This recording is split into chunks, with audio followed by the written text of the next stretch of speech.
नमस्कार। यह है फलक की कहानियों का अद्भुत संसार। किस्सा कहानियाँ जिनमें हम लिखते हैं खुद को। मैं हूँ भगवती सक्सेना और आपको सुना रही हूँ सितंबर 91 की नंदन की एक कहानी जिसका शीर्षक है अनार खाओ। अब सुनिए, अनार खाओ। गोलकुंडा का बादशाह अब्दुल्ला कुलो कुतुब शाह गुस्से से भरा हुआ था। अपने महल के कमरे में इधर से उधर टहल रहा था। परिवार के लोगों ने उसके सामने एक विकट समस्या खड़ा कर दी थी। उसे उस समस्या से निपटने का कोई रास्ता सुझाई नहीं दे रहा था। एकाएक उसे अपने गुरु औलिया फकीर शाह राजू की याद आई। गोलकुंडा से चलकर बादशाह हैदराबाद की हुसैनी आलम नामक बस्ती में पहुंचा। वहां शाह राजू की कुटिया थी। शाह राजू जब कुटिया के सामने पड़े अपने आसन पर बैठ गए तो बादशाह भी एक आसन खींचकर उनके निकट ही बैठ गया। बादशाह अब्दुल्ला की 2 बेटियां थी। बड़ी बेटी का विवाह हो कर चुका था। बेटी और दामाद उसके साथ ही किले में रहते थे। छोटी बेटी का रिश्ता उसने हैदराबाद में रहने वाले अपने एक निकट संबंधी नवाब के लड़के से तय किया था। शादी की तारीख निकट ही थी। ये बात शाह राजू को भी मालूम थी, किंतु एकाएक बादशाह की बेगम, बड़ी बेटी और दामाद इस रिश्ते के खिलाफ हो गए। आज सुबह बादशाह को उन तीनों ने धमकी दी। जैसे ही बारात किले में दाखिल होगी वे तीनों जहर बुझी छुरियां घोंपकर आत्महत्या कर लेंगे। बादशाह ने यही समस्या शाह राजू को बताई। बताते बताते उसकी आंखें डबडबाई। समस्या की गंभीरता को देखते हुए शाह राजू के चेहरे पर चिंता की रेखाएं घनी हो गई। कुछ देर तक वह सोच में डूबे रहे। फिर उन्होंने एकाएक मेहंदी के पत्ते काटने वाले 2 किशोरों में से एक को आवाज दी। अबुल हसन, बेटा जरा इधर आना। अबुल आकर शाह जी के सामने खड़ा हो गया। बादशाह की ओर देखते हुए शाह राजू ने कहा, यह रहा दुल्हा। तुम किले में जाकर निकाह की तैयारी करो। यह लड़का अनाथ है लेकिन ऊंचे कुल का है। सब तरह से तुम्हारा दामाद बनने के काबिल है। अब जाओ और सारी फिक्र मुझ पर छोड़ दो। बादशाह शाह जी को भेंट चढ़ाकर लौट आया।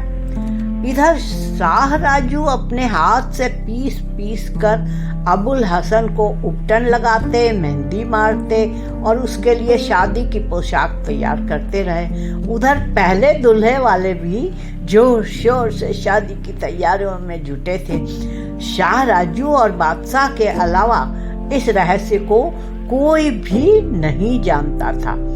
खुद अबुल हसन को भी यह तमाशा समझ में नहीं आ रहा था। आखिर वह दिन आ पहुंचा। आतिशबाजियों, गाजे बाजे, बंदूकों की आवाजों के बीच पहले दूल्हे की बारात किले की ओर जाने की तैयारी कर रही थी और इधर शाह राजू अबुल हसन को दूल्हा बनाए उसके साथ पैदल पैदल किले की ओर बढ़ रहे थे। दूसरी बारात जिस वक्त किले के परकोटे में दाखिल होने वाली थी तभी निकाह के जश्न की तोपें किले की दीवारों से गर्जना करने लगी। किले में बादशाह की छोटी बेटी के साथ अबुल हसन का निकाह हो चुका था और यह बात बारातियों और दूल्हे के कानों में भी पहुंच गई थी। बारात तो लौट गई, परंतु आज तक ये पता नहीं चला कि वह दूल्हा घोड़े सहित उस वक्त जो गायब हुआ सो कब और कहां जाकर छिपा। असल में जब उसे पता चला शादी हो चुकी है तो वह इस अपमान को सह नहीं पाया, बारात के बीच से ही गायब हो गया। अब्दुल्ला कुली की मृत्यु के बाद अबुल हसन तानाशाह के नाम से गोलकुंडा की गद्दी पर बैठा। वो एक नेक दिल इंसाफ पसंद बादशाह था। उसने मात्र 14 वर्ष शासन किया।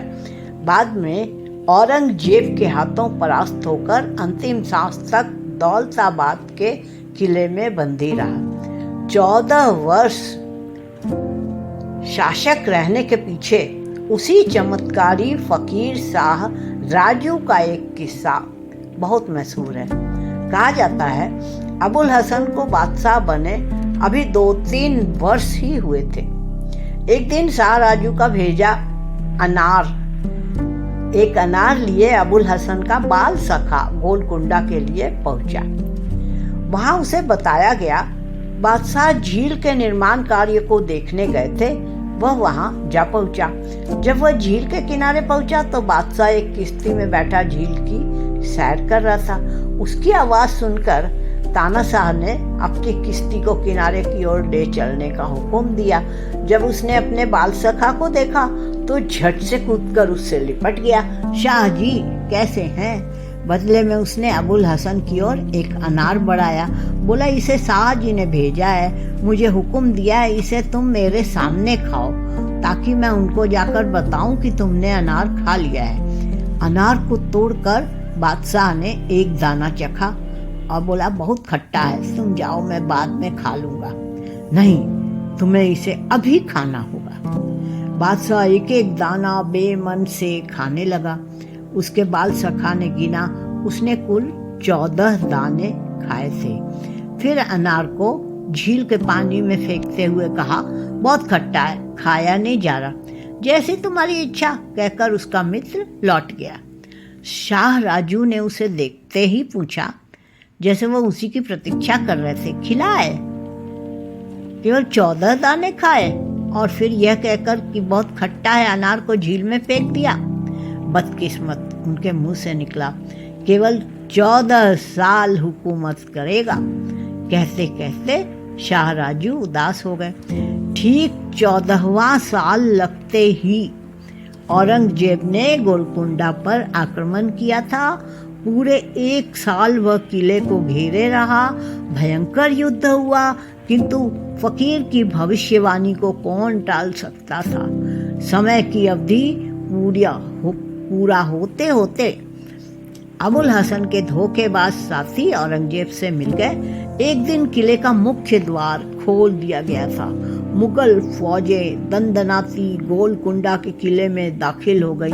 उन्होंने दस्तरखान पर बैठे बादशाह अबुल हसन तानाशाह को दबोच लिया था। बेचारा खाना भी पूरी तरह नहीं खा पाया था। ऐसे थे चमत्कारी फकीर शाह राजू। लेकिन अबुल हसन का पतन देखने के पूर्व शाह राजू भी समाधि ले चुके थे। ये कहानी इतनी ही। अभी आप सुन रहे थे भगवती सक्सेना की आवाज में नंदन सितंबर 91 की कहानी एक अनार।